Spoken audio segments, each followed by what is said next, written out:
பாஷாஸ் கிச்சனில் இன்றைக்கி நம்ம பார்க்க போகிறது முட்டை பிரியாணி. முட்டை பிரியாணி எப்படி செய்கிறது அப்படின்னு இந்த வீடியோவில் நம்ம பார்க்க போகிறோம். ஸோ வாங்க பார்க்கலாம் இப்போ முட்டை பிரியாணி எப்படி செய்கிறதுன்னு. இந்த முட்டை பிரியாணி செய்கிறதுக்கு முன்னாடி நீங்கள் வெங்காயம் தக்காளியெல்லாம் அரியறதுக்கும் முன்னாடி ஃபஸ்ட்டு நம்ம அரிசியை ஊற வச்சிடலாம். ஸோ இங்கே நான் என்னோடய மெஷர்மெண்ட் கிளாஸில் 2 கிளாஸ் அரிசி வந்து நல்லா வாஷ் பண்ணிவிட்டு தண்ணி ஊற்றி ஊற வைக்க போகிறேன். ஸோ எப்பயுமே பாஸ்மதி ரைஸ் நான் சொன்ன மாதிரி வாஷ் பண்ணிவிட்டு அதுக்கப்புறமா தான் நம்ம தண்ணி ஊற்றணும். நீங்கள் தண்ணி ஊற்றிட்டு நல்லா ஊறினதுக்கப்புறமா வாஷ் பண்ணிங்கன்னா அரிசி வந்து உடஞ்சிரும், சாப்பாடு நீள நீளமாக வராது. ஸோ இப்போ இந்த அரிசியை வந்து நான் நல்லா வாஷ் பண்ணிவிட்டு தண்ணியில் ஊற வச்சுட்டேன். இதை வந்து நான் வெங்காயம் தக்காளியெல்லாம் அரியறதுக்கு முன்னாடியே செஞ்சிடுறேன். இப்போ வந்து ஒரு ஃபாஸ்ட் ஃபார்வர்டில் இந்த வெங்காயம் தக்காளியெல்லாம் நான் வந்து அரிஞ்சு வச்சிடுறேன். உங்களுக்கு ஜஸ்ட் பிஃபோர் ப்ரிப்பரேஷனுக்கு என்னென்ன பண்ணணும் அப்படின்றது காட்டுறதுக்காக இந்த வீடியோ நான் வந்து ஃபாஸ்ட் ஃபார்வர்ட் பண்ணியிருக்கேன். ஸோ இதில் நான் வந்து 4 வெங்காயம் எடுத்திருக்கேன், 3 தக்காளி எடுத்திருக்கேன். வெங்காயமும் தக்காளியும் ஈக்குவலாக எடுக்கக்கூடாது, தக்காளி கம்மியாக எடுக்கணும், வெங்காயம் நிறையா எடுக்கணும் எப்போயுமே பிரியாணிக்கு செய்யும் போது. ஸோ இந்த வெங்காயம் தக்காளியெல்லாம் நான் இங்கே அரிஞ்சு வைக்கிறேன். அதுக்கு போக நான் வந்து இந்த பிளேட்டில் நீங்கள் பார்த்தீங்கன்னா புதினாவும் கொத்தமல்லியும் இலையை வந்து நல்லா வாஷ் பண்ணி க்ளீன் பண்ணி எடுத்து வச்சுருக்கேன்.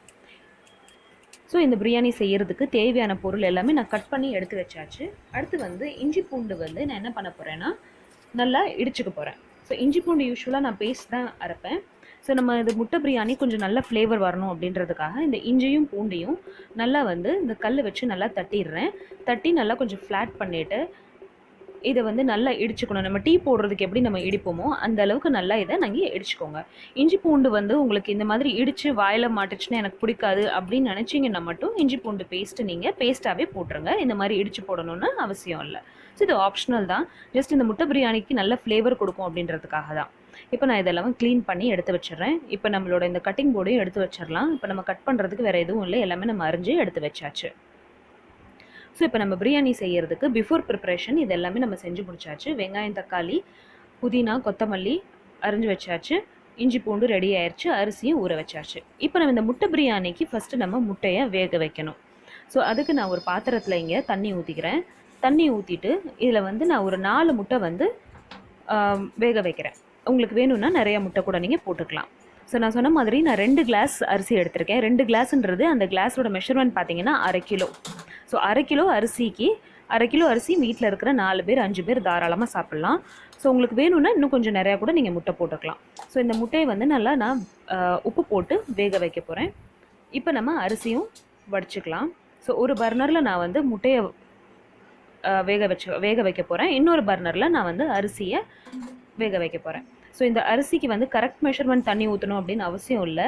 இருந்தாலும் எனக்கு எப்போயுமே இந்த பாஸ்மதி ரைஸ் மெஷர் பண்ணியும் ஊற்றி பழக்கம் ஆயிடுச்சு அப்படின்றதுனால நான் வந்து இங்கே ஒரு அப்ராக்சிமேட்டாக ஒரு 4லேருந்து 4.5 கிளாஸ் தண்ணி வந்து இதில் நான் ஊற்றிருக்கேன். இப்போ நான் இதில் 2 கிளாஸ் தண்ணி பாஸ்மதி ரைஸ்க்கு எடுத்திருக்கேன். ஸோ இது வந்து நம்ம வடிக்க போகிறோம் அப்படின்றதுனால ஒரு 4.5 கிளாஸ் தண்ணி இதில் நான் ஊற்றிருக்கேன். ஊற்றிட்டு ஃப்ளேம் ஆன் பண்ணிடுறேன். இப்போ இந்த தண்ணியில் பட்டை கிராம்பு ஏலக்காய் அப்புறம் வந்து ஒரு 4லேருந்து 5 பெப்பர் வந்து முழு மிளகு வந்து அப்படியே இதில் போட்டுடுறேன். ஏன்னா நம்ம இந்த கிரேவியில் நம்ம வந்து பட்டை கிராம்பு ஏலக்காய்லாம் போட போகிறது கிடையாது, வெறும் வெங்காயம் தக்காளி தான் நம்ம வதக்க போகிறோம். அதனால இதில் ஒரு 3 பட்டை, ஒரே ஒரு ஏலக்காய், ஒரு 6 கிராம்பு, ஒரு 4-5 பெப்பர் இதெல்லாம் போட்டு நல்லா கொதிக்க வைக்கணும். இப்போ இதில் நான் கொஞ்சம் உப்பு போட்டுக்கிறேன். அரிசியில் வந்து எப்போயுமே உப்பு சுருக்குன்னு இருந்தால் தான் நீங்கள் பிரியாணி செய்யும்போது உங்களுக்கு உப்பு வந்து ஈக்குவல் ஆயிரும். பிரியாணியில் எப்போயுமே உப்பு கம்மி ஆயிடுச்சு அப்படின்னா பிரியாணியோட டேஸ்ட் உங்களுக்கு எடுக்காது, நிறைய ஆயிட்டாலும் சாப்பிட முடியாது. அதனால எப்போயுமே இந்த தண்ணியில் நீங்கள் செக் பண்ணிக்கோங்க, உப்பு கொஞ்சம் சுருக்குன்னு இருந்தால் போதும், அரிசி நீங்கள் போட்டுக்கலாம். இப்போ லைட்டாக அந்த மாதிரி பபுள் வந்ததுக்கப்புறமா நம்ம இதில் அரிசியை போட்டுடலாம். ஸோ அரிசி இங்கே நல்லா நான் தண்ணியெல்லாம் வடிச்சிட்டு போட்டிருக்கேன். கொஞ்சம் தண்ணி இருந்தாலும் பரவாயில்ல, ஏன்னா நம்ம வந்து அரிசி வடிக்க தான் போகிறோம், அதனால ஒன்றும் பிரச்சனை இல்லை.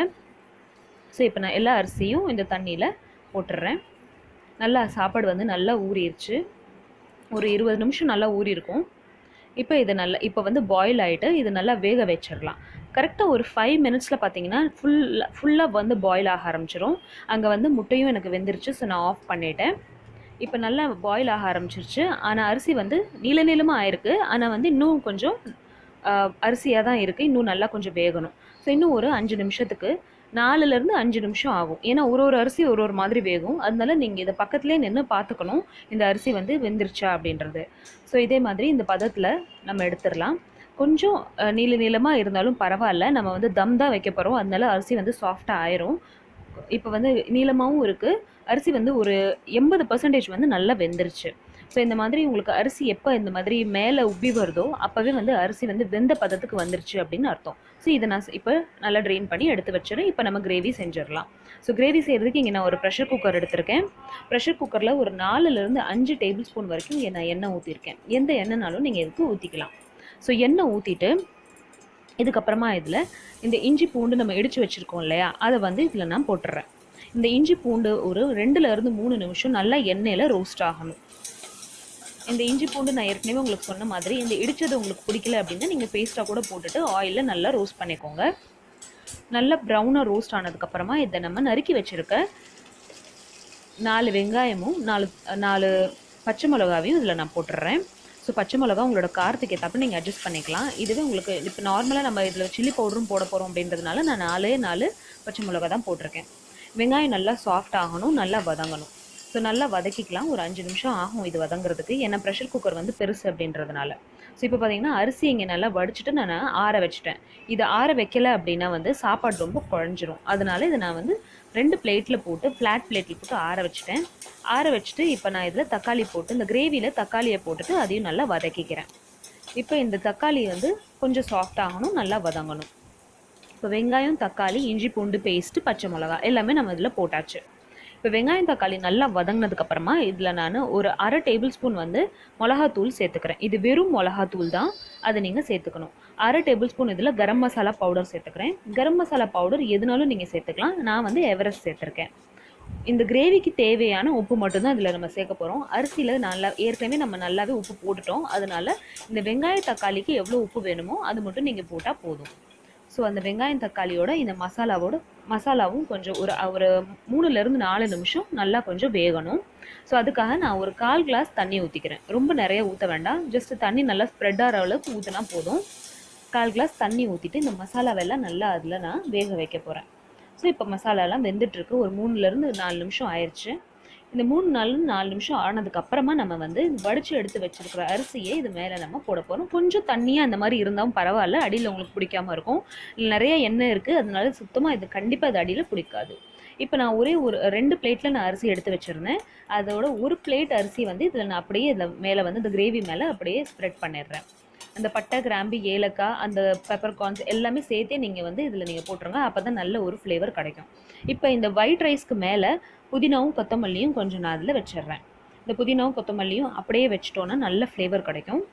ஸோ இதை நீங்கள் லேயராக வைக்கணுன்னா கூட வைக்கலாம். ஆனால் வந்து நான் என்ன பண்ணுவேன்னா யூஸ்வலாக கொஞ்சம் கிரேவி கீழே இருந்துட்டு கொஞ்சமாக கிரேவி மட்டும் மேலே எடுத்துகிட்டு அதுக்கப்புறமா வச்சுக்குவேன். ஸோ இப்போ நம்ம இந்த முட்டை நம்ம வேக வச்சு எடுத்துருக்கோம் இல்லையா, அதையும் நம்ம இதில் உள்ளே வச்சிடலாம். முட்டையில் லைட்டாக கொஞ்சம் கீறிட்டு நல்லா உப்பும் டேஸ்ட் மட்டும் கொஞ்சம் காரம் உள்ளே போகணும் அப்படின்றதுக்காகவும் கொஞ்சம் ஸ்டீம் உள்ளே போகணும் அப்படின்றதுக்காக நான் லைட்டாக கத்தி வச்சு கீறிட்டு நான் இதை போட்டுடுறேன். இப்போ நான் ஏற்கனவே உங்களுக்கு சொன்ன மாதிரி அடியிலேருந்து கொஞ்சமாக கிரேவி மட்டும் எடுத்துகிட்டு அதை வந்து நான் கடைசியாக மேலே வந்து வச்சிட போகிறேன். ஸோ இது எல்லா கிரேவியும் நீங்கள் எடுக்க வேண்டாம். சும்மா ஒரு கரண்டி இல்லை 2 கரண்டி கிரேவி மட்டும் தனியாக எடுத்து பிளேட்டில் வச்சுக்கோங்க. பிளேட்டில் வச்சுட்டு அரிசியோடு நீங்கள் எடுத்து வச்சுட்டிங்கனாலும் ஓகே தான்.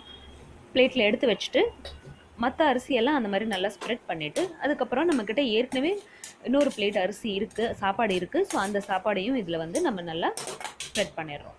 ஸோ இப்போ நான் சாப்பாடு எல்லாத்தையும் நல்லா ஸ்ப்ரெட் பண்ணிவிட்டு இருக்கிற எல்லா சாப்பாடையும் இதில் நான் போட்டுடுறேன்.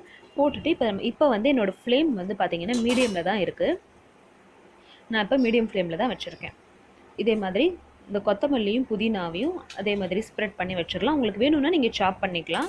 அப்படியே இருந்தால் கொஞ்சம் நல்லா ஃப்ளேவர் இருக்குமேன்ட்டு நான் அப்படியே கொஞ்சம் வச்சுருக்கேன். இப்போ இந்த கிரேவியும் இதில் நான் மேலே வந்து டாப்பில் வந்து இதை வந்து நான் நல்லா ஸ்ப்ரெட் பண்ணிடுறேன். இப்போ நம்மளுக்கு கிரேவியும் இதில் நம்ம போட்டாச்சு. உங்களுக்கு வேணும்னா இந்த ஃபுட் கலர் நீங்கள் ஆட் பண்ணிக்கலாம். வேணான்னு நினச்சிங்கன்னா ஃபுட் கலர் ஆட் பண்ண வேண்டிய அவசியம் இல்லை. ஒரு 1 டேபிள் ஸ்பூன் வந்து ஒரு ஆரஞ்சு ஃபுட் கலர் மட்டும் நான் இதில் ஆட் பண்ணுறேன். ஏன்னா நார்மலாக நம்ம பிரியாணி செய்கிறதுக்கு நிறைய தூள் யூஸ் பண்ணுவோம், அப்போ வந்து அதில் கலர் வந்துடும். ஸோ இதில் நம்ம வந்து மிளகாத்தூளும் கம்மியாக தான் யூஸ் பண்ணியிருக்கோம் அப்படின்றதுனால இதை வந்து இப்போ நான் ஊற்றிட்டு இப்போ இதை லிட்டு க்ளோஸ் பண்ணிவிட்டு ஒரு 15 மினிட்ஸ்க்கு லோ ஃப்ளேமில் வச்சு இதை நான் வேக வைக்க போகிறேன். 15 மினிட்ஸ் லோ ஃப்ளேம் வச்சதுக்கப்புறமா நீங்கள் ஃப்ளேம் ஆஃப் பண்ணிவிட்டு கரெக்டாக ஒரு 45 மினிட்ஸ்க்கு அப்புறமா இதை நீங்கள் ஓப்பன் பண்ணணும். ஸோ இப்போ நான் ஒரு 45 மினிட்ஸ்க்கு அப்புறமா இதை நான் ஓப்பன் பண்ணுறேன். பாருங்கள், இப்போ நல்லாவே தெரியுது இந்த கொத்தமல்லி எல்லாம் நல்லா வதங்கிருச்சு, நல்லா தம் ஆயிடுச்சு. அரிசியும் நல்லா பொழுன்னு நல்லா அரிசி மேலே வந்திருக்கு பாருங்கள். ஸோ இதுலேயே நம்மளுக்கு தெரியுது இந்த சாப்பாடு நல்லா தம் ஆயிடுச்சு அப்படின்னு. ஸோ சாப்பாடு வந்து யூஸ்வலாக உங்களுக்கு குக்கரில் பாஸ்மதி ரைஸ் வைக்கும்போது ரொம்ப குழையுது, இல்லை ரொம்ப வெறையா ஆயிடுது, செய்ய முடியல அப்படின்றவங்களுக்காக தான் இந்த சாப்பாடு அந்த அரிசியை வந்து நான் வடிச்சிட்டு எப்படி செய்யறது அப்படின்றது தான் இந்த வீடியோவில் நான் வந்து சொல்லியிருக்கேன். ஸோ நீங்கள் வடித்து செஞ்சீங்க அப்படின்னா அரிசி வேகும் போதே நீங்கள் பார்த்து எடுத்துடலாம். ஸோ அதோட உங்களுக்கு அந்த அந்த அரிசியோட இது வந்து முடிஞ்சிடும். உங்களுக்கு நீங்கள் தம் வச்சிட்டிங்கன்னா கூட அரிசி வந்து உங்களுக்கு நல்லாவே வெந்துடும், நல்லா சாஃப்டாகவும் இருக்கும். ஸோ இதில் வந்து நம்ம தம் வச்சுட்டு இதை வந்து ஒரு நான் சொன்ன மாதிரி உங்களுக்கு 10 to 15 மினிட்ஸ்க்கு இதை வந்து நீங்கள் லோ ஃப்ளேமில் வச்சிடணும். அதுக்கப்புறமா இதை நீங்கள் ஆஃப் பண்ணணும். ஸோ இந்த மாதிரி ஒரு வடித்த சாப்பாடில் முட்டை பிரியாணி நீங்கள் கண்டிப்பாக செஞ்சு பாருங்கள். உங்கள் வீட்டில் இருக்கிற எல்லாருக்கும் செஞ்சு கொடுங்க. அண்ட் இப்போ பாருங்கள் அரிசி நல்லா நீளமாக நல்லாவே சாஃப்டாக வதங்கியிருக்கு. ஸோ நம்ம கொஞ்சம் நிறைய எண்ணெய் ஊற்றுனதுனால தான் இது வந்து இந்த மாதிரி ஆச்சு. ஸோ நான் டேஸ்ட் பண்ணி பார்க்குறேன். ரொம்ப டேஸ்ட்டாக இருக்குது, ரொம்ப சூப்பராக இருக்குது. ஸோ வீக்கெண்டுக்கு இது வந்து ஒரு சூப்பரான டிஷ். வீக்கெண்டுக்கு கண்டிப்பாக இதை நீங்கள் உங்கள் வீட்டில் செஞ்சு பார்க்கலாம். இந்த முட்டை பிரியாணி ரெசிபியை வீக்கெண்டில் உங்கள் வீட்டில் இருக்கிற எல்லாருக்கும் செஞ்சு கொடுங்க. அண்ட் இந்த டிஷ் உங்களுக்கு எப்படி வந்துச்சு அப்படின்றது என்கிட்ட சொல்லுங்கள். இந்த டிஷ் உங்களுக்கு பிடிச்சிருந்துச்சி அப்படின்னா என்னோடய சேனலை கண்டிப்பாக சப்ஸ்கிரைப் பண்ணுங்கள். தேங்க்யூ ஸோ மச் ஃபார் வாட்சிங். பாய்.